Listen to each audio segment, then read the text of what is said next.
নেহারি খেতে কার না ভালো লাগে। আপনারাও বানিয়ে নিতে পারেন নেহারি ঘরে থাকা উপকরণ দিয়েই। আমি আজকে আপনাদের সাথে শেয়ার করব এই নেহারির রেসিপি। বাই দ্য ওয়ে, আমি Shahadat. Welcome to fusion food. তো আমি এখানে নিয়ে নিয়েছি গরুর নলি। তো এখানে আমি দিয়ে দিব সর্বপ্রথমে কেটে রাখা পেঁয়াজ। পেঁয়াজ আমি বেশি ইউজ করেছি, বেশি ইউজ করবেন তাহলে ঝোলটা অনেকটা ঘন হয়। তারপরে আমি দিয়ে দেবো এখানে টমেটো। তারপর আমি এখানে দিয়ে দেবো কাঁচামরিচ।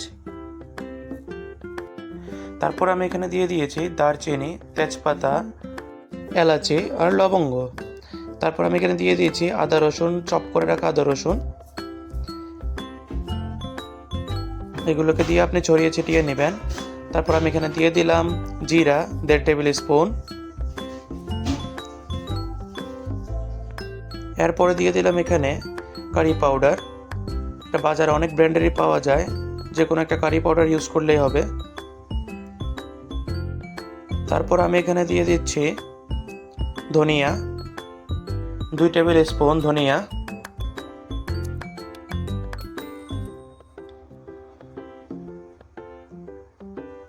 তারপর আমি এখানে দিয়ে দিলাম হলুদ, তাও 1.5 টেবিল স্পুন হলুদ।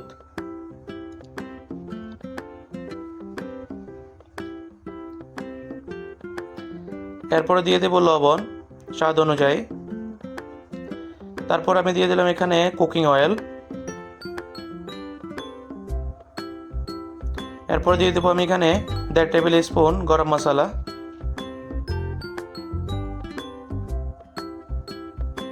তারপর আমি এখানে ভরপুর পানি অ্যাড করে দেব। পানির পরিমাণটা বেশি রাখবেন, কারণ আমরা এটাকে কুক করব 5 থেকে 6 ঘন্টা। তো আমি এখন এটাকে বয়েলে বসিয়ে দিয়েছি। আমি এখন 3 ঘন্টা পরে একবার এটাকে নাড়িয়ে দিয়েছি। দেখুন কত সুন্দর একটা কালার চলে এসেছে। আবারও এটাকে আমি এভাবে স্লোতে রেখে ছেড়ে দেবো আরও 2 ঘন্টার জন্য। তো সর্বশেষ আমার 5 ঘন্টা পরে আমার নেহারিটা রেডি। তো হয়ে যাওয়ার পর আমরা একটু ধনিয়া দিয়েছি, ধনিয়া দিয়ে আমরা এটা মিক্স করে নিয়েছি।